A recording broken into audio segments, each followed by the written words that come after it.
Bismillahirrahmanirrahim. Assalamualaikum warahmatullahi wabarakatuh. Salam sejahtera buat kita semua. Kali ini kita akan melanjutkan pembahasan materi bahasa pemrograman 1, topik yang baru yaitu perulangan bersarang. Topik perulangan bersarang ini adalah kelanjutan dari topik perulangan tunggal yang sudah kita bahas di pertemuan sebelumnya. Modul sudah saya share di website ilmu, silahkan di-download. Nanti kita akan bahas sekilas tentang konten dari modul 7. Kemudian nanti akan kita lanjutkan dengan contoh pemrogramannya menggunakan NetBeans. Dan terakhir kita akan coba simulasikan bagaimana melakukan tracing program untuk perulangan bersarang. Baik, saya akan share buku modul 7 ya, tentang perulangan bersarang.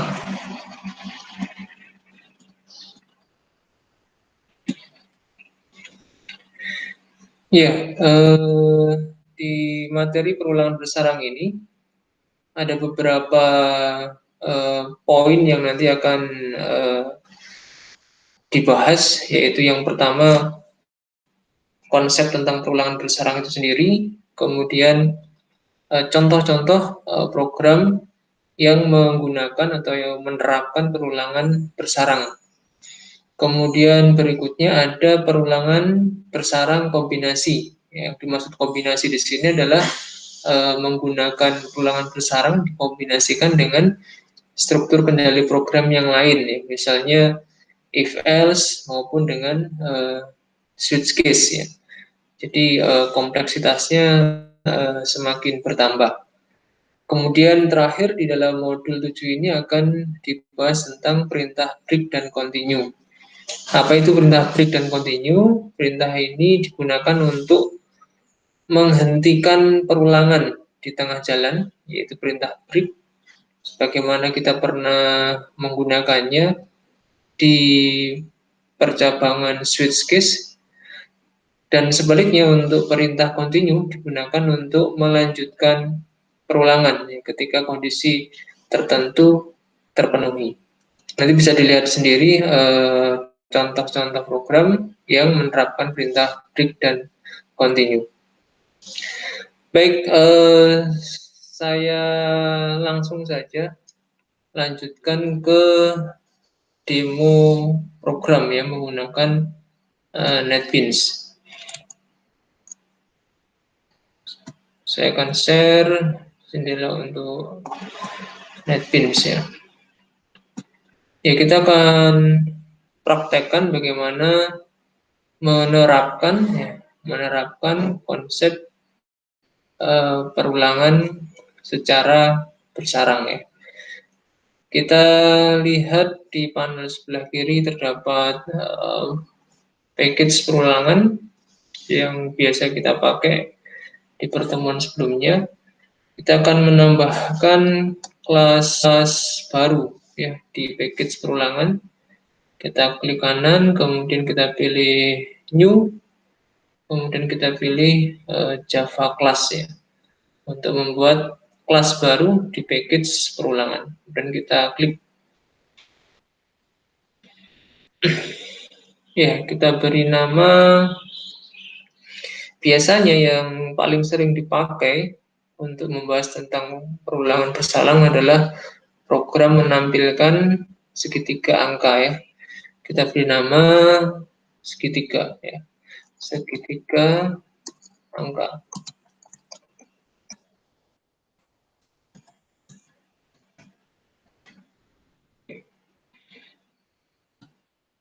Iya, sesuai namanya program ini akan menampilkan deretan angka di layar output, membentuk pola segitiga ya, membentuk pola segitiga.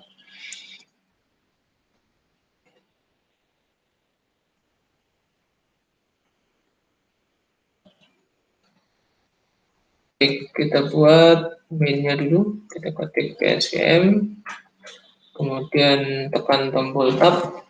Ya, ya untuk membuat program segitiga angka biasanya dimulai dengan program untuk menampilkan eh, deretan angka dalam bentuk persegi dulu ya. Jadi dasarnya atau basicnya nanti adalah menampilkan deretan angka dalam bentuk bangun dua dimensi persegi ya, persegi. Misalnya kita akan buat seperti ini. Kita ketik misal kita menggunakan perintah for ya. Kita ketik perintah for, kemudian kita tekan tombol tab, ya dia akan otomatis muncul satu paket lengkapnya. For i sama dengan 0, i lebih kecil dari 10, i plus plus. Kemudian ya caranya membuat perulangan bersarang seperti ini. Kita ketikkan lagi perintah for, looping for di dalam looping i. Kita tekan tombol tab lagi. Ya otomatis nanti ada for c. Ya, for c sama dengan 0, c lebih kecil dari 10. Ya, ini artinya ada looping C di dalam looping I. Ya, ada looping C di dalam looping I. Harap diperhatikan perbedaan antara konsep looping bersarang dan looping majemuk, ya, looping ganda atau looping bersusun. Ya. Kalau yang seperti ini kita sebut bersarang. Kenapa? Karena ada perintah di dalam perintah. Ada looping for di dalam looping for. Ini namanya bersarang. Kalau kita tulis seperti ini, misalnya ya, for lagi, ya, maka yang terjadi seperti ini adalah looping bersusun. Ya, looping bersusun. Kenapa dikatakan bersusun? Karena for yang ini, ya, yang atas dengan for i yang bawah itu saling terpisah, ya, saling terpisah, tidak saling mempengaruhi. Ya. Looping yang di bawah tidak berada di dalam looping i yang di atas. Taunya dari bagaimana? Kita lihat tanda kurung kurawalnya. Ya. Tanda kurung kurawal batasnya milik for i itu di sini. Ya. Pembukanya di baris 4, penutupnya di baris 8. Berarti setelah baris 8, ya, itu sifatnya setara, ya, setara dengan looping i yang di atas. Karena setara, maka konstruksi seperti ini kita sebut sebagai looping yang bersusun, ya, bersusun. Artinya looping yang atas dikerjakan sampai selesai, kemudian baru dilanjutkan looping yang di bawah. Konstruksi ini jelas berbeda antara dengan konstruksi dua looping for yang ini. Ya. For i dengan for j ini sifatnya bukan setara, bukan bersusun, tetapi bersarang. Kenapa? Karena sekali lagi kalau kita lihat batas kurung kurawalnya looping i, maka looping j, ya, for j ini berada di dalam ruang lingkupnya looping i. Ya, ini bedanya antara looping bersarang dengan looping bersusun. Kapan menggunakannya, Pak? Ya, ini tergantung dari kebutuhan program. Ya, tergantung dari kebutuhan program, tergantung dari analisis kita. Ya. Ya, nanti ada case, ada kasus yang bisa diselesaikan dengan looping bersarang. Ya, kita pakai looping bersarang. Nanti ada case yang kalau kita analisis sepertinya cukup dengan looping yang bersusun, ya kita pakai looping yang bersusun. Ya, jadi itu cara membedakan antara penggunaan looping bersarang dan looping bersusun. Baik, kita kembali ke looping yang bersarang. Ya, sengaja memang looping bersusun tidak kita bahas secara mendetail karena sifatnya hanya sekuensial, ya. Looping di atas dikerjakan, lanjut looping di bawahnya dan seterusnya. Ya, karena relatif lebih sederhana, lebih mudah, kita akan tidak membahas tentang looping yang bersusun. Ya, kita akan membahas looping yang bersarang. Ya, kembali ke case, ya, ke kasus untuk menampilkan segitiga angka, itu kita mulai dengan menampilkan angka dalam bentuk atau dalam format persegi dulu ya, kita tampilkan dalam bentuk persegi. Kalau sudah bisa persegi, nanti tinggal kita modifikasi source code-nya sehingga bisa membentuk pola segitiga. Baik, konstruksi seperti ini, ya, looping bersarang seperti ini, for i sama dengan 0, kemudian di dalamnya ada for j sama dengan 0, itu mempunyai arti bahwa ketika nilai i-nya 0, ya, ketika nilai i-nya 0, maka dia akan mengerjakan looping j sebanyak 10 kali di sini. Ya. Ketika i-nya 0, dia mengerjakan looping j sebanyak 10 kali sampai berhenti, kemudian kembali lagi ke looping i dengan nilai i yang berbeda karena sudah mengalami i++ ya. Ya, jadi kita coba cek misalnya, kita tes dengan menampilkan angka misalkan di dalam looping j-nya. Kita menampilkan j misalkan ya. Kita menampilkan j. Jadi nanti di dalam looping j akan ditampilkan nilai dari variabel j ya, secara kesamping ya. Kita gunakan print ya. Ya. Kita coba pastikan dulu misalnya kita ingin satu baris saja ya. Kita coba analisis sekalian. Misalnya ya, kita ganti counternya kondisi i tidak lagi 10 tapi 1 misalnya. Apa yang terjadi kalau i-nya lebih kecil dari 1? Ya, maka ketika i-nya 0, ya, maka dicek di sini 0 lebih kecil dari 1. Benar, maka dia akan mengerjakan j sampai selesai. Setelah looping j selesai, dia naik ke atas, i++, i-nya menjadi 1. Dicek lagi di sini, 1 lebih kecil dari 1, maka dia akan bernilai false. Ya. Karena nilainya false, looping i akan selesai. Ya. Sehingga analisis kita menghasilkan bahwa yang muncul nanti di layar adalah angka dari nilai j ya, dimulai dari 0 sampai dengan 9 ya, 0 sampai dengan 9. Kenapa sama dengan 9? Karena ketika di sini sama dengan j-nya 10 ya, ketika j-nya 10 lebih kecil dari 10 maka dia false. Karena dia false, looping j-nya selesai sehingga J10 tidak sempat dicetak di layar output. Baik, kita coba run. Kita klik kanan, kita pilih run file. Kita lihat hasilnya.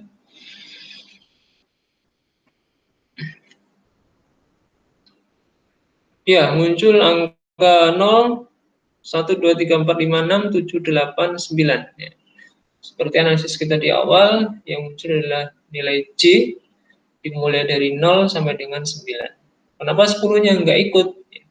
Karena sekali lagi kalau 10, ya, ketika J-nya bernilai 10, ketika di sini J-nya bernilai 10 lebih kecil dari 10, dia bernilai false. Karena false, looping J-nya berakhir, sehingga tidak sempat menampilkan J ketika J nilainya 10. Lupa kenapa hanya satu baris? Karena I-nya hanya lebih kecil dari 1. Apa yang terjadi kalau I-nya kita ganti dengan 2 misalnya? I lebih kecil dari 2. Maka I nilainya bergerak dari mulai 0, kemudian 1 lebih kecil dari 2 masih true, kemudian bertambah lagi menjadi 2 lebih kecil dari 2 false. Ya. Maka kalau kita ganti dengan 2, ya,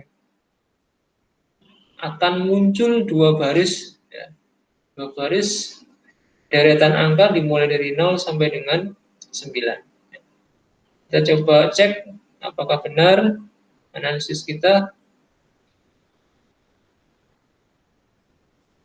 Oh, ternyata bersambung. Ya, ternyata bersambung. Lupa kenapa nggak ganti baris? Kita cek apakah ada perintah yang menyuruh ganti baris di source code-nya. Kita lihat.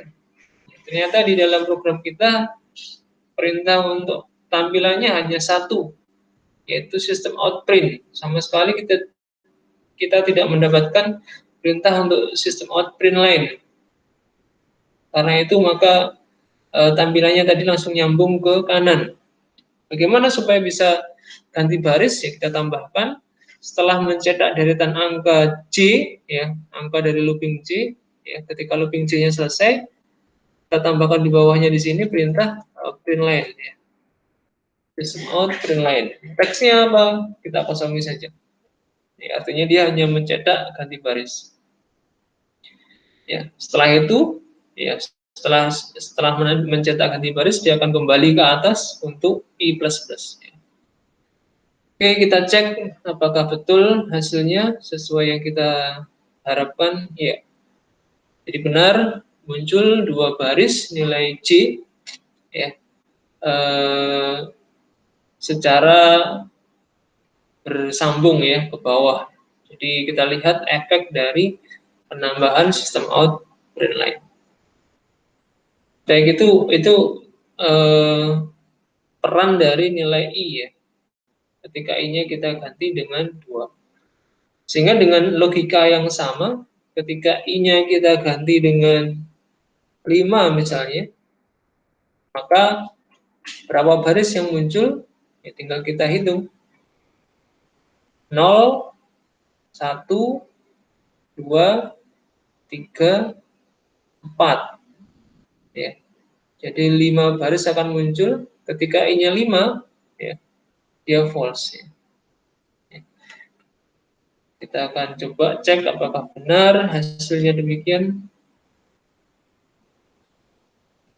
Ya, muncul 5 baris ya, deretan angka 0 sampai 9 yang ditampilkan oleh looping J. Ya, jadi sampai di sini kita bisa menyimpulkan bahwa looping yang di luar, ya, looping yang di luar, yaitu looping I, ini perannya mengatur baris, ya, mengatur jumlah baris, mengatur kondisi dari baris tampilan. Sedangkan untuk isinya itu dikendalikan oleh looping J, ya, looping J. Ya.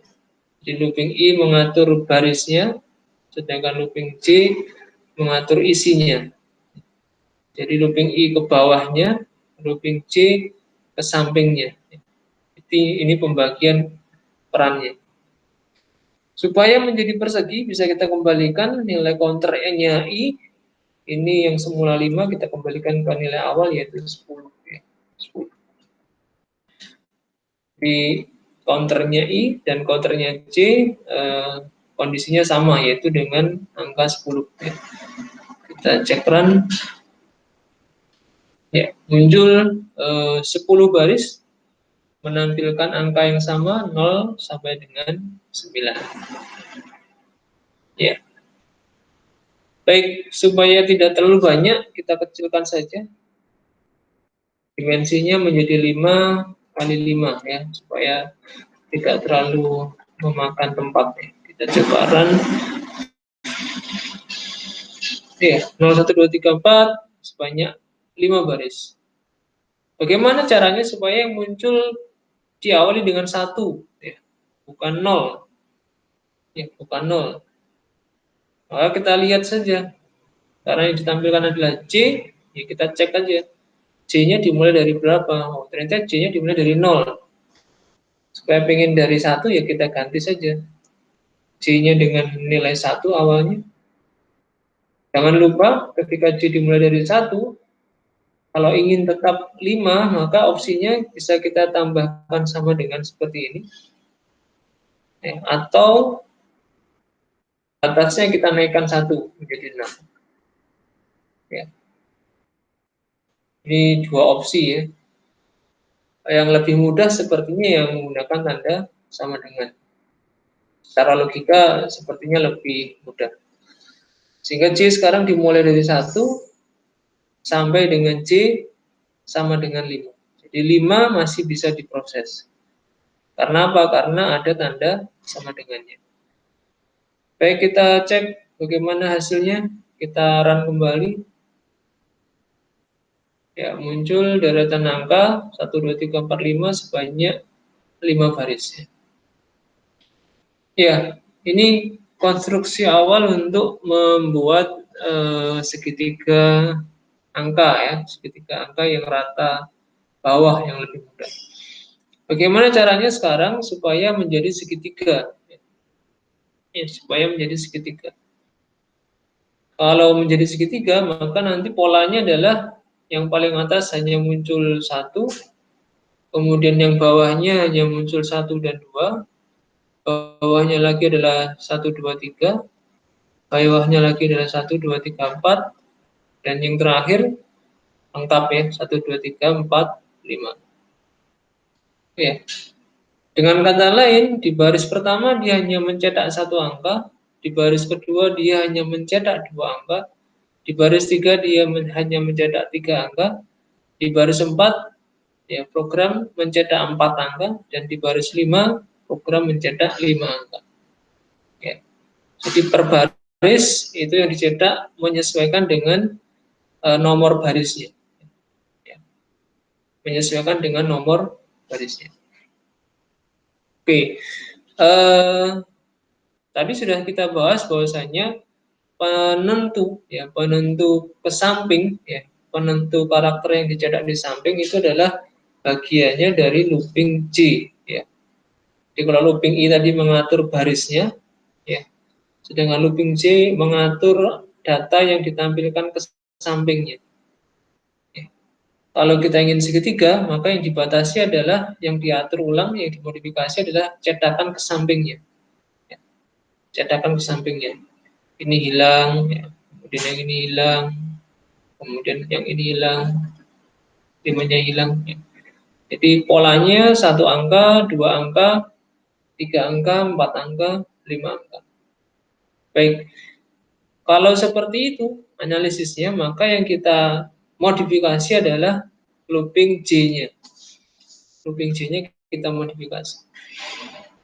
Ya, J-nya tidak lagi harus sama dengan 5, ya, tapi menyesuaikan dengan barisnya.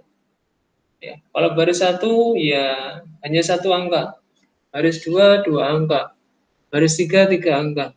Ya, maka C sekarang akan dipengaruhi oleh nilainya baris. Ya. Siapa yang mengatur nilai yang baris? Yaitu variabel I. Sehingga kita ganti nilai C lebih kecil sama dengan 5, itu menjadi C lebih kecil sama dengan I. Ya. Ya. Jadi nilai C akan dipengaruhi oleh I. Ya. Nilai C akan dipengaruhi oleh nilai I. Jadi looping yang dikerjakan oleh for C itu akan dipengaruhi oleh nilai yang dimiliki I saat itu. Oke, kita coba analisis. Ketika I-nya 0, ketika I-nya 0, maka C lebih kecil sama dengan 0. C-nya 1 lebih kecil sama dengan 0. Dia akan bernilai false. Ya. Kemudian naik lagi I++ menjadi 1. 1 ya, lebih kecil sama dengan 1. Benar, ya, benar. Maka dia akan mencetak C, ya, 1. C++ 2. 2 lebih kecil sama dengan 1, maka dia false. Ya. Ketika dia false, ganti baris, kemudian naik lagi ke atas, I-nya menjadi 2, ya, dan seterusnya. Baik, kita akan lihat bagaimana hasilnya ketika sudah kita modifikasi dengan C lebih kecil sama dengan 1. Kita run. Ya, segitiganya sudah kita dapatkan ya. 1, 1, 2, 1, 2, 3, 1, 2, 3, 4. 1, 2, 3, 4, 5-nya enggak ada. 1, 2, 3, 4-nya, 4, 5-nya hilang. Kenapa? Ini ada yang aneh, karena baris pertama yang seharusnya terisi data, tapi tidak muncul. Tidak muncul. Kita lihat di programnya, kita cek Penyebabnya adalah ketika I dimulai dengan nilai 0. Ya, ketika I dimulai dengan nilai 0, maka looping J yang pertama dia false. Ya. Kenapa J dimulai dari 1? Ya, J dimulai dari 1. 1 lebih kecil sama dengan 0, maka pertama kali dieksekusi dia false. Ya, sehingga di skip. Supaya tidak false, ya, maka I-nya juga kita modifikasi. Yang semula dimulai dari 0, kita coba ubah menjadi 1. Ya, supaya true di awal. Dan karena sudah 1, ya, supaya jumlah barisnya sama, tidak berubah, kita tambahkan sama dengan di pengecekan kondisi I-nya. Ya. Menjadi I lebih kecil sama dengan 5. Ya. Di I akan bergerak dari 1 sampai dengan 5. Ya. Jadi barisnya tetap sebanyak 5 baris nantinya. Apa efeknya ketika I dimulai dengan 1, maka ketika masuk ke J, ya, ketika masuk looping J nanti, pertama kali, J akan bernilai 1, kemudian I juga bernilai 1. Apa yang terjadi? 1 lebih kecil sama dengan 1. True, ya. Benar. Maka karena benar, dia akan dicetak di sini. System out print J, yang muncul angka 1. Kemudian nanti ketika I-nya 5, ya, baris terakhir, I-nya 5, akan dicek 5 lebih kecil sama dengan 5. Benar, ya, karena ada tanda sama dengannya. Sehingga masuk ke looping J. J dimulai dari 1 sampai dengan J lebih kecil sama dengan 5. Maka J akan bergerak dari 1, 2, 3, 4 sampai dengan 5. Kapan berhentinya? Ketika I bernilai 6. Ya. Looping J akan berhenti ketika nilai J-nya sudah mencapai angka 6. Dan looping I akan berhenti ketika I bernilai 6 juga. Jadi kita coba run, apakah betul hasilnya? Iya, sesuai dengan analisis kita, muncul tampilan segitiga dimulai dari 1, kemudian 1, 2, 1, 2, 3, 1, 2, 3, 4, dan terakhir 1, 2, 3, 4, 5. Ya, baik, ini tips untuk memahami atau menguasai bagaimana program mencetak segitiga angka, ya, segitiga angka. Di buku nanti, di buku modul ada beberapa variasi untuk program ini. Ada yang segitiga atas, ya, jadi ratanya di atas, kemudian lancipnya di bawah. Nanti ada trik atau tips untuk membuat program seperti itu. Di bagian looping bersarang seperti ini, nanti yang paling krusial adalah bab tentang tracing, ya, bab tentang tracing. Bagaimana nanti kita bisa memperkirakan, menganalisis, memprediksi tampilan tanpa harus merunning programnya, ya, tanpa harus merunning programnya. Bab tracing sudah kita bahas di perulangan tunggal sebelumnya, namun nanti tantangannya di looping bersarang ini lebih kompleks, ya, lebih kompleks. Kita akan coba untuk tracing program, ya, bagaimana jalannya program, kemudian memprediksi outputnya. Ya, berhubung online, ya, maka kita akan gunakan bantuan aplikasi Microsoft Word, ya, untuk membuat tabel tracingnya. Kalau waktu kita offline biasanya langsung saya tuliskan di papan, di whiteboard, kemudian kita bisa coret-coret, ya, kita bisa isikan angkanya di papan. Jadi karena kita online, kita gantikan papan dengan aplikasi Word, ya. Supaya tidak gonta-ganti jendela, kita akan copy saja source code utamanya ini. nanti kita pasang di Word ya, sehingga cukup kita membuka aplikasi Word-nya. Baik,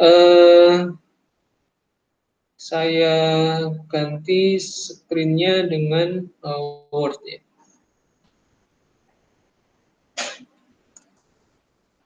Baik, saya akan pindah ke jendela Microsoft Word.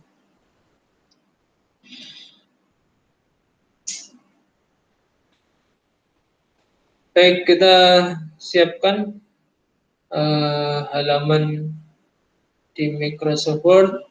Kita buat landscape ya, supaya nanti lebih memudahkan untuk navigasi tracing-nya. Source code kita letakkan di bagian awal, kita paste di sini. Ini source code-nya kita. Ya. Nanti kita akan tracing di sebelah kanan ya, di sebelah kanan. Baik, untuk membuat tracing seperti ini, hati-hati ya, hati-hati. Karena yang kita pakai adalah perulangan bersarang. Ini flow-nya hati-hati. Flow-nya hati-hati. Perulangan bersarang bukan perulangan yang bersusun. Apalagi kita menggunakan perintah for ini. Perintah for sedikit rumit ya, urutan jalannya program dibandingkan perintah while atau while ya. Jadi saya ulangi lagi flow-nya. Kalau perintah for seperti ini, maka urutan pertamanya nanti yang dieksekusi adalah inisialisasi I sama dengan 1. Kemudian geser ke kanan, pengecekan kondisi, apakah I lebih kecil sama dengan 5. Jika benar, maka dia akan turun ke bawah. Ya. Dia akan turun ke bawah ke perintah for J. Jika benar. Ya. Jika salah, maka looping I selesai. Ya. Tapi jika benar kondisi ini, maka dia akan turun ke bawah, ya, mengerjakan looping J. Asumsi benar, maka lanjut ke looping J. Looping J dieksekusi yang pertama kali adalah inisialisasi. Ya, J sama dengan 1. Kemudian lanjut geser ke kanan, J lebih kecil sama dengan I. Apakah benar ataukah salah? Jika benar, maka ke bawah. Tampilkan nilai J. Ya, tampilkan nilai J. Setelah menampilkan nilai J, kemana? Ya, lanjut ke atas. Ya. Bukan ke I++, tetapi ke J++. Jadi setelah bloknya ini selesai, tandanya dari tanda kurung kurawal ini. Ya, ini tanda kurung kurawal tutupnya for J. Ya. Jadi ini perintah terakhir. Setelah perintah terakhir ini selesai, maka naik ke J++. Kemudian setelah J++ kembali ke pengecekan kondisi. Terus berulang. Sampai kapan mau berhenti? Sampai dengan kondisi di sini bernilai false. Sampai di sini kondisinya bernilai false. Kapan bernilai false? Ketika J ya, lebih besar dari I. Ya. Ketika J lebih besar dari I, maka looping J akan selesai. Kalau looping J selesai, kemana setelah itu? Ya. Setelah looping J selesai, dia lanjut perintah di bawahnya, ada enggak? Oh, ternyata ada satu perintah lagi, yaitu system out print line. Dia mencetak baris baru. Ternyata ketemu tanda kurung kurawal, berarti batas dari looping I ditemukan. Ya. Setelah sampai di sini bukan selesai, ya, bukan selesai. Ingat ini adalah looping. Ya. Penentu berhenti atau lanjutnya looping adalah kondisi, ya, pengecekan kondisi. Bukan sekedar bertemu dengan tanda kurung kurawal tutup. Sehingga begitu ketemu kurung kurawal tutup, ya, alur program akan kembali ke atas, ya, ke I++. Setelah I++, cek lagi ke kiri. Apakah I-nya lebih kecil sama dengan 5? Jika benar, ulangi lagi, ya, for J-nya.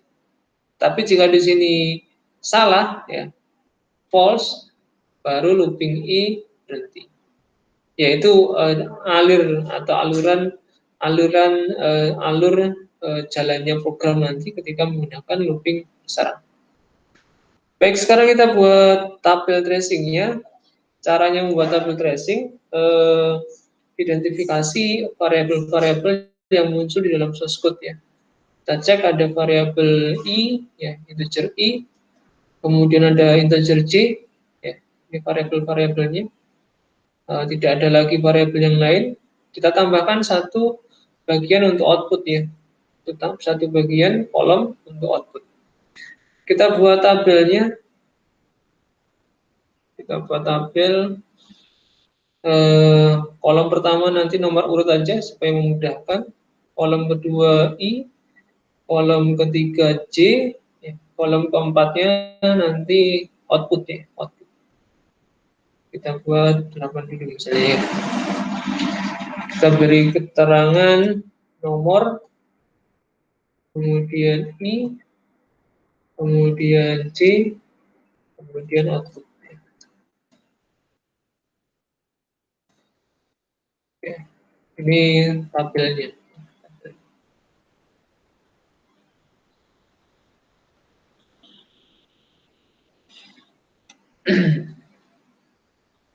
Outputnya kita besarkan. Baik, proses yang pertama, ya, proses yang pertama, urutan pertama, ya, apa yang kita kerjakan di sini, flow-nya, ya, tadi flow-nya adalah i sama dengan 1. Ya. Kita isi di sini i-nya, kolom i bernilai 1. Kemudian setelah itu dicek ya, apakah i lebih kecil sama dengan 5, apakah 1 lebih kecil sama dengan 5. Benar, true. Karena true, maka kerjakan perintah di bawahnya, for j. Untuk awalan, saya tulis di baris yang terpisah ya, supaya memudahkan nanti. Jadi masuknya ke J. J-nya diapakan? J-nya diberi nilai awal 1. J diberi nilai awal 1. Kemudian dicek apakah J lebih kecil sama dengan I. Apakah J 1 lebih kecil sama dengan 1? Benar. Ketika benar, masuk ke perintah print. Tampilkan nilainya J. Saya tulis di bawah sini ya supaya jelas urutannya. Tampilkan nilainya J. Berapakah nilai J? Kita lihat di sini nilai J adalah 1. Maka kita ketik 1. Baik, berikutnya J++. Ya. Karena di sini sudah selesai, ya, ketemu atasnya, naik ke atas J++. J bertambah 1 menjadi 2. Ini nomor urut 4.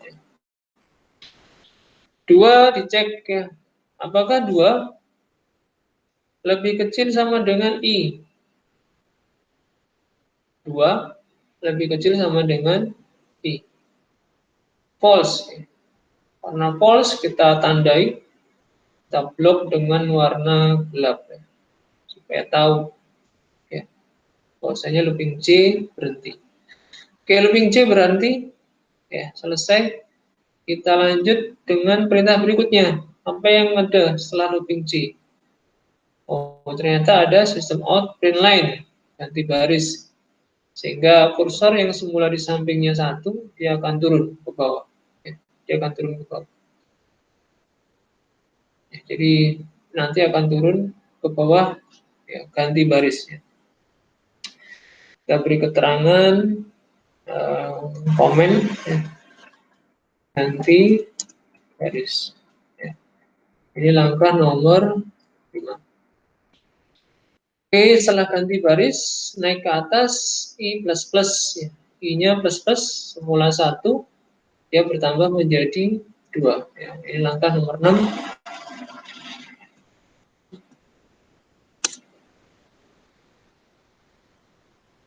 Kita tambahkan dulu barisnya supaya lebih banyak.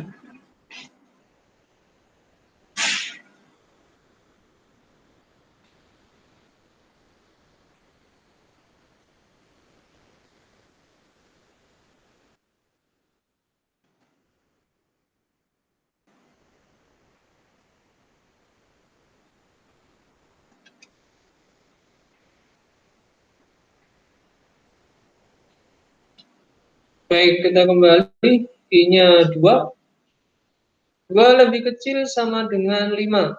Ya. Apakah benar? 2 lebih kecil sama dengan 5. True. Karena true dia akan ke bawah. Ketemu for J lagi. C dimulai dari 1 lagi. Kita ketik 1 di langkah nomor 7. Ya. C-nya kembali ke 1. Apakah C lebih kecil sama dengan I? Ya. Benar. Ya. Turun ke bawah. System out. Print C. Ya. Tampilkan nilai C, yaitu 1. Di langkah nomor 8. Karena print, ya ingat, karena print, maka kursor ada di samping. Kursor ada di samping. Oke, setelah menampilkan print C, naik ke atas C++, C-nya berubah menjadi 2. Step nomor 9. Apakah 2 lebih kecil sama dengan 2? Ya, benar ya. Karena benar, maka print C lagi. Berapakah J? Ya. Ingat, karena kursor masih di samping, ya, kita tambahkan 2 di sini. Ya. Kursor samping ya, kursor masih sampingnya. Selesai mencetak print C, naik lagi ke atas, ya, naik lagi ke atas, C++ 3, ya. C++ 3. Apakah 3 lebih kecil sama dengan I 2? False. Karena false kita tandai looping C berhenti. Lanjut di bawahnya angka ke-11 sistem out print line. Di sini ganti garisnya. Kita copy aja ke atas garis. Lanjut berikutnya langkah ke-12 naik ke atas I++, yang I semula 2 menjadi 3 sekarang. I-nya menjadi 3. Apakah 3 lebih kecil sama dengan 5? Benar. Turun ke bawah for J lagi. Dimulai dari 1. Ya, J dimulai dari 1. Ini langkah nomor 13. Ya.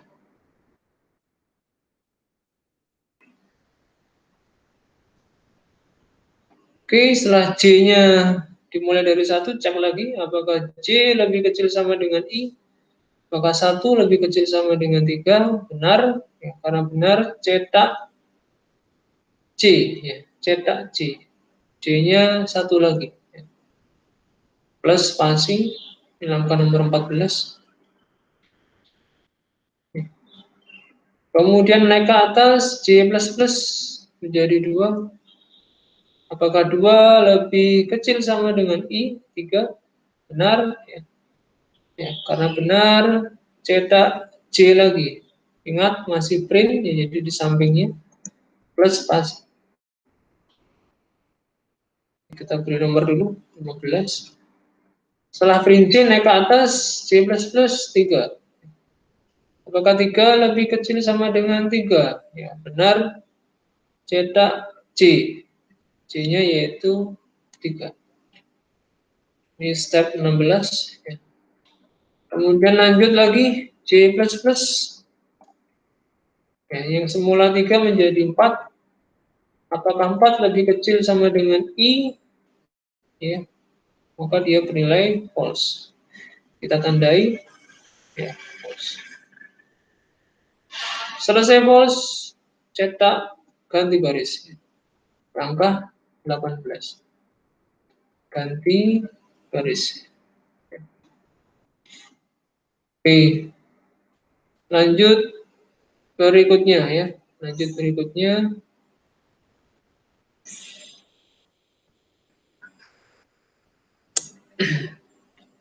Langkah 19. Ya. Setelah ganti baris, I-nya plus-plus ya. Jadi 4. Kemudian 4 lebih kecil sama dengan 5 bernilai true. Ya, kalau true, lanjut J-nya ya, C-nya dimulai lagi dari 1. C dimulai dari 1. C lebih kecil sama dengan I, ya, benar. Buat baris baru lagi. Apa yang dikerjakan? Ya, cetak C. C-nya 1. Ya, dimulai dari 1 lagi. Oke, setelah itu ya C plus plus ya. C plus plus menjadi 2. Ya. 2 lebih kecil sama dengan I, benar. Ya. Cetak 2, di sampingnya 1, C-nya ditampilkan lagi. Kemudian next step C plus plus menjadi 3. 3 lebih kecil sama dengan 4. Benar, cetak C. C-nya adalah 3 plus spasi. Berikutnya C plus plus lagi. Baris ke 24. C plus plus menjadi 4. Apakah 4 lebih kecil sama dengan 4? Masih benar, cetak C, yaitu 4 plus spasi. Berikutnya kembali C plus plus, ya, C plus plus menjadi 5, langkah ke-25. Apakah 5 lebih kecil sama dengan 4? False, ya. Karena false kita tandai stop, ya, berhenti. Ya. Looping J selesai, lanjut dengan print line, ya. Looping J selesai, lanjut dengan print line.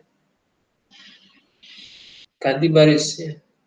Lanjut dengan ganti baris.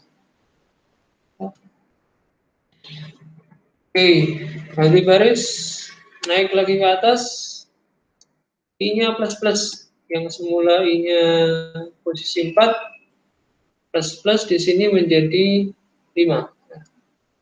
Apakah 5 lebih kecil sama dengan 5? Ya, masih benar, ya, karena ada tanda sama dengannya. Enter, ya, masuk lagi ke looping C. C dimulai lagi dari angka 1. Kemudian dicek, apakah 1 lebih kecil sama dengan I. Benar, ya, muncul tampilan 1. C-nya tampilkan lagi. Ganti baris lagi. Kemudian C plus plus menjadi 2. 2 lebih kecil sama dengan 5, benar. Tampilkan C. 2 plus spasi.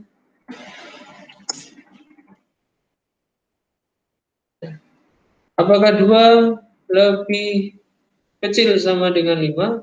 Ya, masih benar. Ya, tampilkan 2 tadi.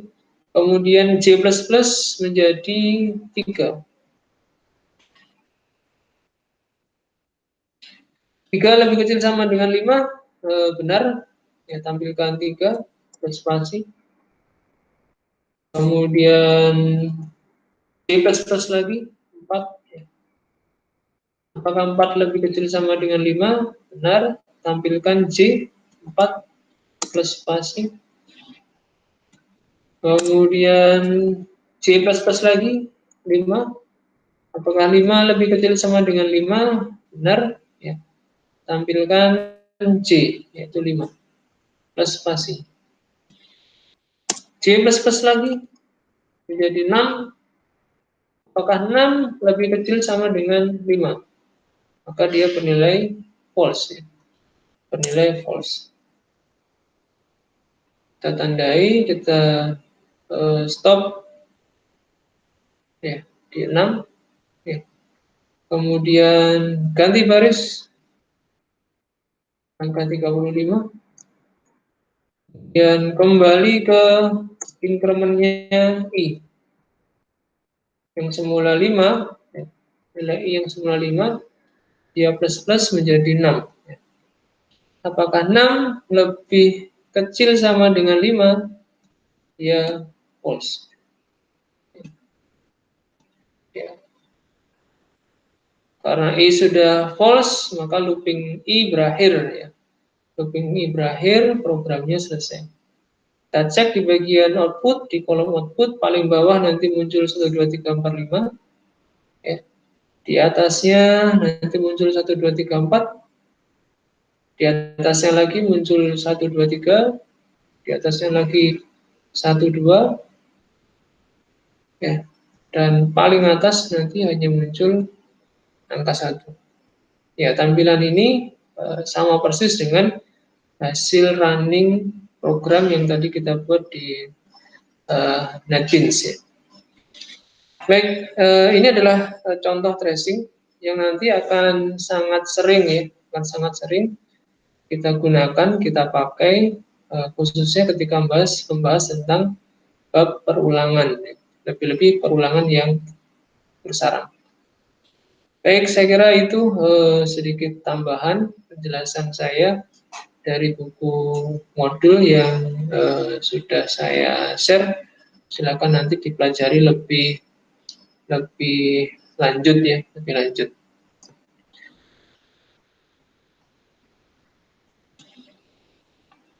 Baik, setelah mempelajari dari modul 7 nanti ada 2 latihan mandiri yang bisa dikerjakan oleh mahasiswa. Silahkan dicek di website ilmu ya. Ada 2 contoh latihan program secara mandiri. Keduanya merupakan modifikasi atau pengembangan dari source code program yang sudah ada di modul. Baik, saya kira itu tambahan dari saya untuk menjelaskan dari isi modul yang sudah kalian dapatkan ya, kalian baca.